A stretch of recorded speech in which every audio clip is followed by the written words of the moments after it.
district improvement plan, and we look at Washington County High School's improvement plan that the leadership team created this summer. And what I'm gonna do is I'm just gonna go over the goals, and then I'm gonna send the plans out to you all, and then y'all can read them.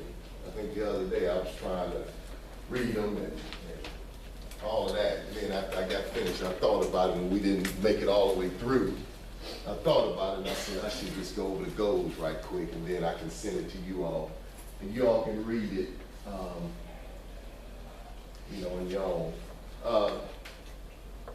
Before I forget, tutoring. I think I sent out a sample of passes that Ms. Lewis gave me. If I didn't, I'm gonna resend them. Please make them your own. You can laminate them, and when you give them, and just give them to the students as you set up for tutoring. That way, when they come, they can just show the pass, and then they can come on to tutoring. You gotta just get it right. And you gotta remember, if everybody's tutoring, you can imagine how many passes you write in order to tutor. So if I didn't send it out, I'll resend it out. It's Word. You can make it your own. And it just says tutoring pass. I know Ms. Broxton has them. I don't know who else has them. I guess Ms. Brooker may have them. And the kids that come to tutoring, just give them one of those laminated passes. And then they come and you just collect them. And then that's, you know, we can turn it that way. All right. All right, the first goal in the district improvement plan is to ensure systematic processes for school systems continuous improvement plan. And pretty much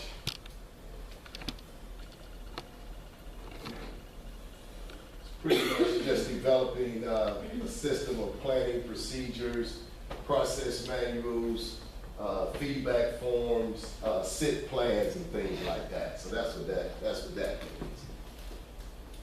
And training the staff and stuff like that. Goal 2 is to ensure school systems has the resources and effective business practices for improvement. That's another district goal. And these things are numbered kind of. 3 is manage effective facilities and an excellent bus fleet. As you know, they're rotating in buses, and they're trying to rotate in buses. You know, with the air conditioners, they started that several years ago with rotating buses that have air because of the heat, and maintaining that fleet, and also maintaining facilities. You know, we're in one. And then they're going to make they still got a few things they need to do here. Elder Middle School being the oldest building is going to get some revisions done or some additions done over there. And it's all paid by, you know, the splosh, which comes from sales tax. That's why they say shop at home, but it comes from sales tax. And as the money come in, then you can do the projects. So it's not do the projects and pay for them later. So as the money comes in, you do the project, pay for it, then do another project when the money gets there, and then pay for it. Some of the projects are delayed because you wait on money from the state. And if you don't get that money and you go ahead and do the project, then it ain't like they're gonna still send you the money. They're gonna say, okay, well, you've already completed air conditioning in the gym, so you just forfeited that money. So it's all in the logistics, and it's a method to the madness. So you hear a lot of people, boy, that gym need air, and when they gonna do this, but it's a process to it. Okay, what did I just do? All right, and then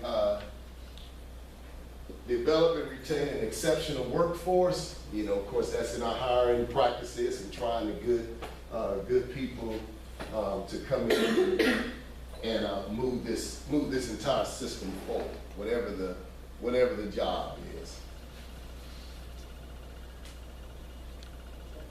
Improve classroom structure with technology emergence. You know, we have technology, we have those 21st century classrooms, what they call them, with the projectors, the Lady Bloods, the telephones, and you know, we have all the Chromebooks and all the technology that we purchase and stuff like that. That's all part of the district plan. And then what we do, we look at the district plan, and from the district plan, we form the high school plan that kind of goes into what the district is. All right, implement a system approach to assessing and monitoring students' academic progress. So that's their plan. They support us in getting what we need. For example, IFs, they support us with IFs and things like that. And then for us, one of our ways of monitoring is what? How to, somebody say it. All in learning. So what happens when you say, yeah, we monitor students' academic processes, then they'll say, how? How do you do that? Well, teachers formally assess. Well, how do you know that they are formatively assessing? And a lot of times, if you ever work with SACs, you know that those questions are asked, and you know that they don't just take your word for it. You have to show artifacts, and you have to show things saying that you are doing it.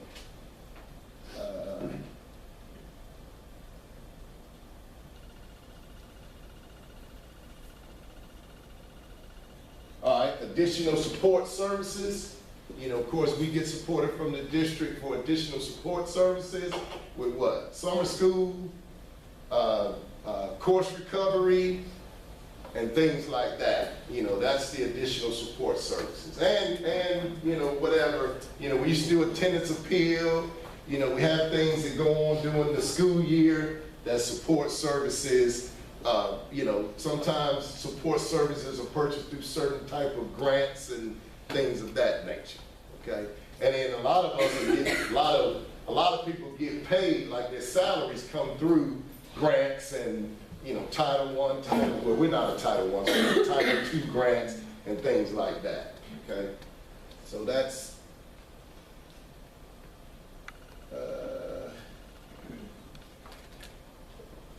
all right. Improve the number of students pursuing post-secondary options. You know, as we know, we've been tracking that for several years. And this past year, our senior class, we had 92% to get accepted in a 2-year or a 4-year or a technical school. So we track that. And when we say accepted, we're not talking about applied. We're talking about kids that have received a letter that's saying you have been accepted to whatever college, university, technical school, or whatever. So we track that. That's one of the goals that we meet when we're looking at the district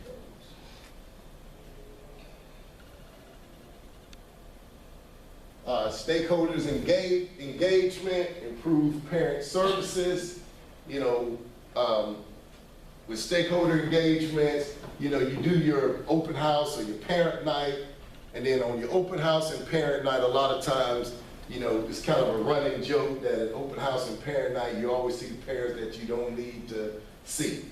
Well, with our engagements and the way we do engagements here, then we see both parents. And then as we meet with parents for engagements, that's when we go over grades, we go over attendance, we go over, we do some counseling and ask some questions like, is there anything going on? Are you having any issues? Why the parent is there? So when we do our engagements, we do our mini conferences.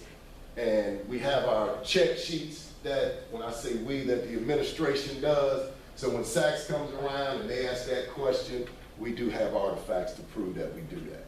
So we do those things, the parents sign off on it, that we've talked about those things, and then it goes into the student's folder. So that's how we meet the parents that may not come on parent night, that, you know, and then of course we talk to the parents that do come and update them on their child's progress. Also, you have Infinite Campus with the parent portal that parents can assess to see what's going on with their child. Then we have school council as well. So different things that involve stakeholders. There's another, all right, improves the educator's professional image. You know, we have our different brochures, we have Hawk Hurl, we have things, we have our website and things like that to tell our story. And to tell our story, we have our marquee out front. So anything that'll improve our professional image.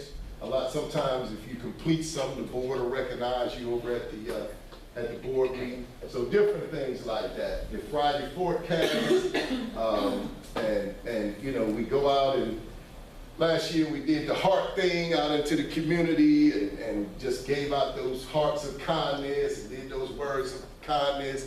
And then we send different student groups over to the nursing homes, and they do different things over the nursing homes. So we have trying to engage and improve our professional image. And then just by good old-fashioned communication with the parents. All right, so that's the district, and this is ours. All right, so we write them in SMART goals, and every goal that you write, they have to be,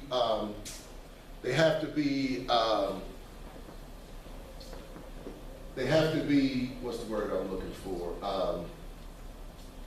You have to be able to prove it, you know, and it has to be something that's measurable. That's the word I'm looking for. It has to be something that's measurable. So whenever you write a goal for your school, it has to be something that can be measured by some type of data or some type of statistic. So we talk about increasing our reading inventory, Lexile scores by 100 points from August to May. Screeners, which is our screeners, the RI test, from grades 9 to 11, leading to improvement on the CCRPI in the Lexile points category. You know, we do Read 180, and that's a whole day class, and then we look at the students and how they do on the Lexiles, and we have certain cut scores, and if students don't make those cut scores, then Read 180 becomes a part of their schedule. It's not a choice. If they don't make the cut score, then one of their electives will Read 180 to help with our Lexiles. We're doing things to make students take the test more seriously. If we look at the results, and there's that little red indicator by their name, meaning that they took it real quick, and we pull them out and test them individually. So we just don't let them. And then we ask you all, whether it's milestone, whether it's RI or whatever, to monitor it. And if you see somebody that's just doing it, let us know. On the milestone, we do have a handbook, and that if they're not taking it serious, then they're gonna have to come to summer school. They don't receive an incomplete, then they have to come to summer school and then retake. So in an effort to lift that up, because I know we say that, but then you have to say, okay, if you know that's an issue, then what are we gonna do about it? So we have to, so if there's an issue with something, we have to figure out what are we gonna do about it instead of just giving lip service to them. And then this is the data that suggests that this goal, it needs to be a goal. Okay, of course our milestone indicates that there's need for literacy, and we look at our 9th grade literacy milestone percentage, and then our 11th grade American Lit. So you look at that, and that indicates that that needs to be a goal. If you have any questions, just don't hesitate to stop me. All right, another goal is we'll increase our CCRPI score. This is 2016, 2017, 2018, and I'm sorry, yeah, 2018 and 19, which has not come in yet. So our 15-16 was met, our 16-17 goal was met, then we'll increase, and then we're waiting on our 17-18 goal. So we're saying it'll be 77, our score will be 77 on this next CCRPI score, okay? So that's a goal. Why, let's see. And then we'll do a 3% increase in students scoring proficient and distinguished in our Algebra 1, Geometry, American Lit, U.S. History, Econ, basically our milestone courses. So we're saying it's going to be a 3% increase, and this is the data that shows that this needs to be a goal. All right, so there's the percentage of level 3s and 4s, and as you can see, that's last year's, 18-19 assessment scores from the milestone, and so we're saying we're going to increase it 3% every year. Okay, so what I'm giving you is the why. Why do we do what we do? All right, because we have a school improvement plan. That's the plan, and then we have to meet the goals that we set for our school improvement plan. Any questions? I know there's some real good fired up information, but this is what drives us. And as you read into the thing, you'll see what the wording was on how this stuff is going to be done when I send you the plan. All right, this is something that's continuing that we've been doing, but we're going to continue because we still need to work on our literacy, we need to work on our writing. So the level 4 depth of knowledge 4 times a year, and I know that's something that you all have been doing. That's something that we will continue doing. And then why, when you look at the evidence chart, you look at the mock writing scores, milestone scores, and the class assessment scores. Okay, that's why we feel like that needs to be the goal. All right, and talk about discipline referrals. We want to decrease them yearly by 3%. When we first got here, one time, as you can see, this is the different amount of referrals.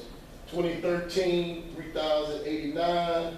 2014, as you can see, how they've gone up and gone down. And then down here shows you the number of kids. Like 2013, you had 40 kids with 10 or more referrals. In 2018, you only had 4. So again, it has to be measurable. We're saying we're going to decrease it each year by 3%. So we have to work towards those things. One thing we're doing differently with suspensions is that instead of, we have what we call a behavior contract. So now parents assign a behavior contract in lieu of a suspension. And then although y'all get the emails where we're sending them to the alternative school for 5, 10 days or whatever. And not only are we sending them over there, we're also dealing with the behavior, the mental behavior aspect of the students. For example, when we send them over there, Ms. Ramsey will come over and she'll do like an anger management, a 3-week anger management. Sometimes we send them over there for anger management, and then once the course is completed, then they can come back. So not only are we trying to address the discipline, we're trying to address the root cause. Because there's a lot of root cause that's going on that we're getting the counselors involved in and addressing. Whether it's, and you know, some of y'all know our kids have a lot of issues. Some of our students have a lot of issues going on. And if we don't address that, then you're going to continue having problems. We're trying to teach them coping skills, you know, just how to cope, you know, because it's lifelong learning, it's lifelong skills, how to deal with disappointments, how to deal with being told no, you know, how to be in an election, and then if you don't win, it's not the end of the world. So we're trying to go deeper than just, you said something, we're going to suspend you, the problem is still there, I'll see you in 10 days, I'll see you in 5 days, I'll see you in 3 days. So that's one of the things that we're doing a little bit differently with our students. And you know, especially the anger management, we have a lot of students that's just angry. And if they don't know how to, if we don't teach them how to deal with those feelings, I can send them home for 20 days, but when they come back, they're still angry because they don't know how to deal with that. So, stuff like that. All right, I'm gonna send this to you. Have a great day.